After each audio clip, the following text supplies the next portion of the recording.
So I've been asked a number of times, when do I buy? As you know, I like to buy the SOXL fund. This is a semiconductor fund, and I had a buy for 7, figuring that the Fed would make the stock market tumble. It did tumble. I was going for 7. It got down to 753 on a low, and then it started going up. So I decided that I didn't want to wait. I really wanted to wait till Friday. I thought the market was going to go down Friday on a strong job market. The reason why I think that it would go down on a strong job market report is because that's the opposite of what the Fed wants to see. He's trying to get the unemployment to go higher, not a stronger job market. So with a stronger job market report coming out, I thought the market would go down, but I didn't want to take a chance. So uh, I put half of what I was going to buy on Friday in today, and I got in at 7, right at the very peak. It was getting up there. I got in at like 786. So I'm in at 786 immediately. The second I buy, it tanks right back down, goes down to 775. But I felt like the market would go up, possibly. I wanted it to go down on Friday, but if it did go up, I wanted to be in on it. So I was going to put half in today and half in yesterday is when I did this, and then half in today if it did go down. But it didn't go down, so I'm already seeing it go up, and it's up pretty significant. This is the SOXL fund. It's 895 right now, so we got a 14% jump this morning. It was at 1901 or something was this high. I actually marked the sell for 1901 and turned it off. I'm hoping to get to 950. If you looked at this chart just a couple days ago, it was at 975 or something. So if I get in at 760 and then out at 8 or 950 in just 2 days, even at 9, I almost thinking I should have sold at 9, but we'll see what happens come Monday. Um, but how did I know to buy? So if you look at the 1 month range, I'm looking for lows. Now this is why I was trying to get to uh, $7. You can see here the low was 753.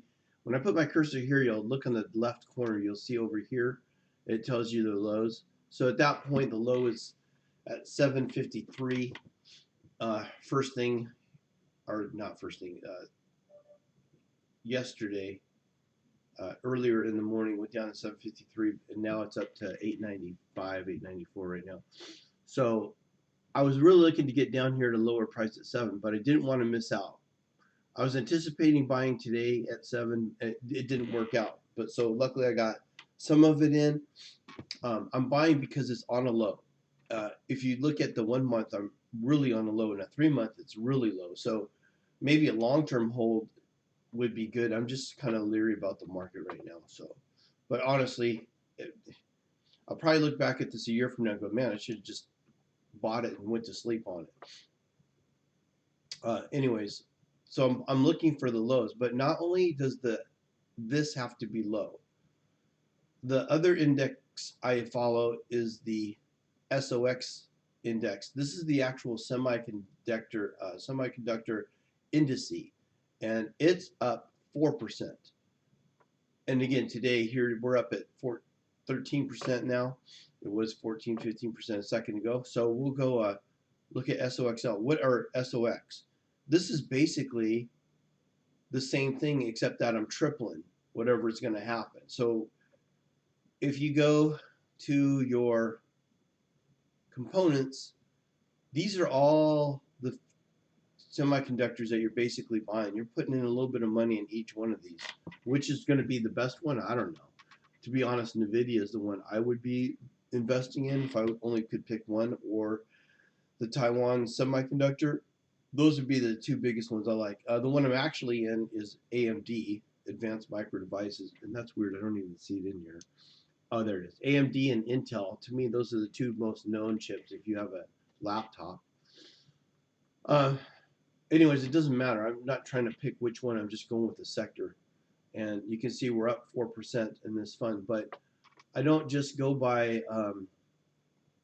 what this is doing, because if this is doing terrible and this is doing good, that's kind of going to make me wonder what the heck is going on. So I want to see, not only when I'm buying on a dip here, see I'm buying on this dip is when I bought yesterday. I'm buying on a dip here and here. But not only does that have to be down, I want to see the Nasdaq down.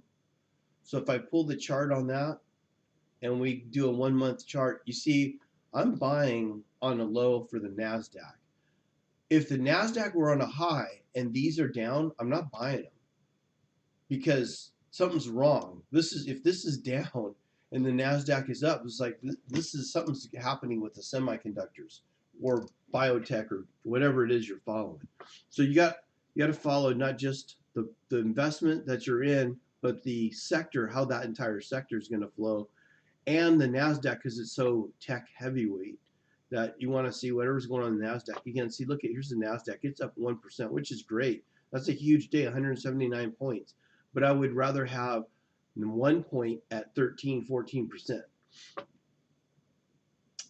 More importantly to me is the Nasdaq 100. If I go into the 3-month chart, okay, if I look at the 3-month chart, I bought yesterday on its low. And if I were in the mutual funds today, what I was going to do, anticipating a new low in the Nasdaq, I would have been buying in my, I've got money sitting in cash. I was thinking today's going to be a buy, even if it were to crash. Let's say this Nasdaq falls 200 points at the end of the day. Now all of a sudden I'm not excited because the 200, this 10,900 would be my new high, and I'd want to see a 5% drop from the 10,900.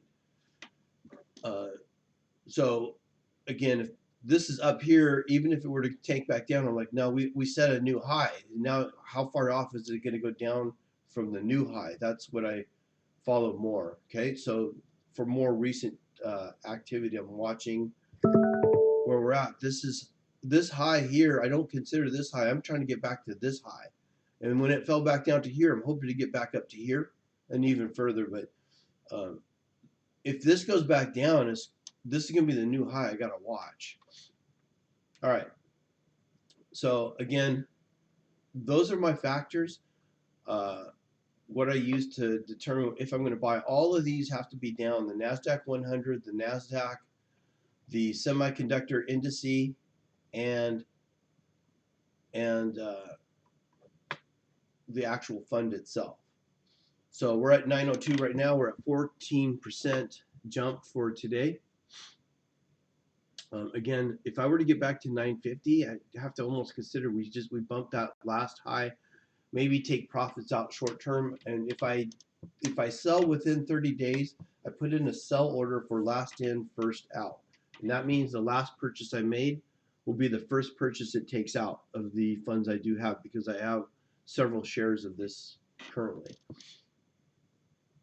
All right, so again, those are my indicators of when I'm buying this particular fund, and I do similar things to my other funds. If people ask me, I'll show you what I'm doing. Just do a quick comparison. Let's take a look at Tesla. Here's Tesla. What's Tesla doing today? It's having a great day. Oops. Tesla is up 3%, right? And if I look at Boeing, Boeing is up, having a great day, up 2%. Amazon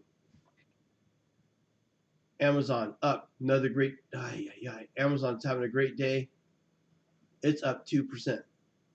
I forget what's Google. There's Google up almost 3%. Huge days for these funds. But again, semiconductor. Oh no, I'm down at 12%. Okay, so that's why I probably go more into these, because I'm looking for more aggressive growth.